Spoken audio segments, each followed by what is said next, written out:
আসসালামু আলাইকুম। সাইদাস কিচেন থেকে আবারও সবাইকে স্বাগত জানাচ্ছি আরও একটি নতুন এপিসোড দেখার জন্য। আশা করছি যে যেখান থেকে আজকের ভিডিওটি দেখছেন সকলে খুবই ভালো আছেন। আমিও আলহামদুলিল্লাহ অনেক ভালো আছি। আজ আমি নতুন একটা রেসিপি নিয়ে আসলাম। রেসিপিটি হচ্ছে বেবি নান তেলে ভাজা। এটা আমি তেল দিয়ে ভাজবো, আপনারা চাইলে এমনিতেও ভেজে নিতে পারবেন। তো চলুন দেখে নিই আমি এটা কিভাবে বানিয়েছি, সেই রেসিপিটা এখন দেখে নিই। তো রেসিপির জন্য আমাদের প্রথমে লাগবে একটা মিক্সিং বোল, আর আমি একটা মিক্সিং বোল নিয়ে নিলাম। আর এখন আমি নিয়ে নিচ্ছি 2 কাপ পরিমাণ ময়দা। তো আমি এখানে 2 কাপ ময়দার করে নিচ্ছি, আপনারা চাইলে কম বেশি করে বাড়িয়ে নিতে পারবেন।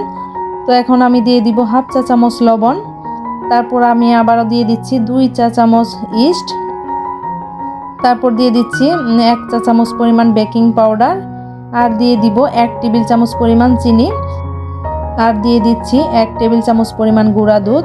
এই গুঁড়া দুধটা দিলে খেতে বেশি মজা হয়, আর ইস্টের যে গন্ধ আছে সেটা থাকে না। আপনারা চাইলে এই গুঁড়া দুধের পরিমাণটা আরও একটু বাড়িয়ে নিতে পারেন।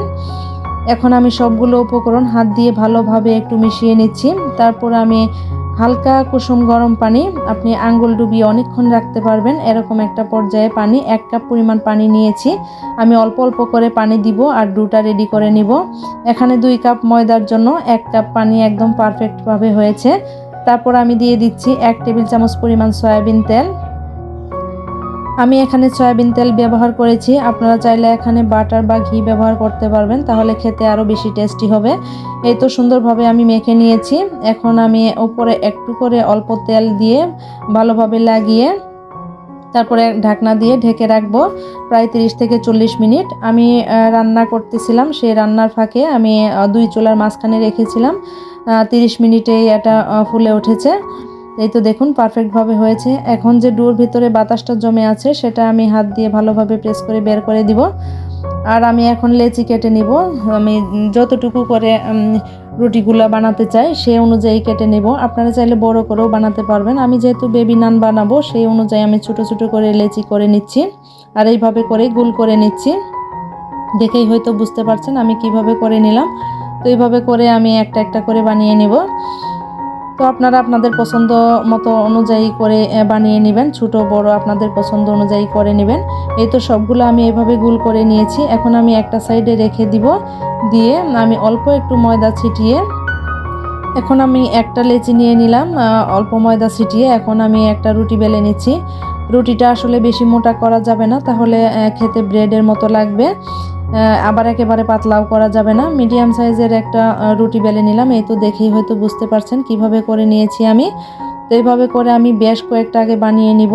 তারপরে চলুন চলে যাই এখন ভাজার জন্য। এজন্য আমি প্যান বসিয়ে দিয়েছি চুলায়।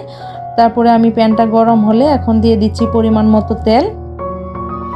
তেল যখন গরম হয়ে যাবে, বেশি গরম করব না, হালকা গরম তেলে দিয়ে দিব একটা করে রুটি। তো এইভাবে করে দিয়ে একটু করে নেড়ে চেড়ে দিলেই দেখবেন যে আস্তে আস্তে রুটিগুলো ফুলে উঠতেছে। এই তো সুন্দর কালার চলে এসেছে। এখন আমি এটা উঠিয়ে নিচ্ছি তেল থেকে।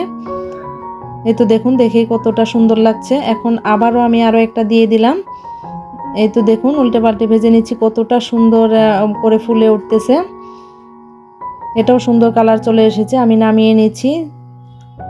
তো এইভাবে করে আমি আসলে সবগুলো রুটি ভেজে নিয়েছি। দেখুন কতটা সুন্দর কালার এসেছে। প্রথমগুলো আমার একটু বেশি কালার এসেছে, এগুলাই বেশি সুন্দর হয়েছে পরে যেগুলো ভেজেছি। তো এইভাবে করে আমি সবগুলো রুটি ফুলকো ফুলকো করে ভেজে নিয়েছি। তো দেখেই বুঝতে পারছেন কতটা সুন্দর হয়েছে, আর খেতেও আলহামদুলিল্লাহ অনেক অনেক মজা ছিল।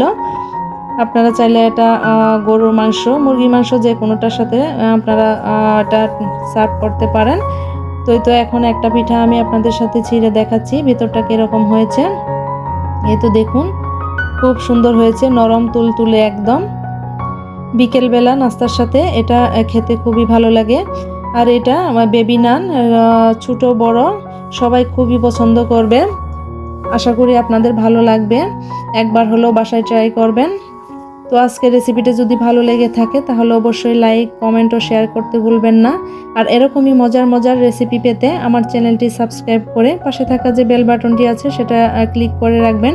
এতে করে আমি নতুন ভিডিও দিলে সাথে সাথে আপনারা পেয়ে যাবেন। তো সবাই খুব ভালো থাকবেন, সুস্থ থাকবেন। আবারও চলে আসবেন নতুন কোনো ভিডিও নিয়ে। আল্লাহ হাফেজ।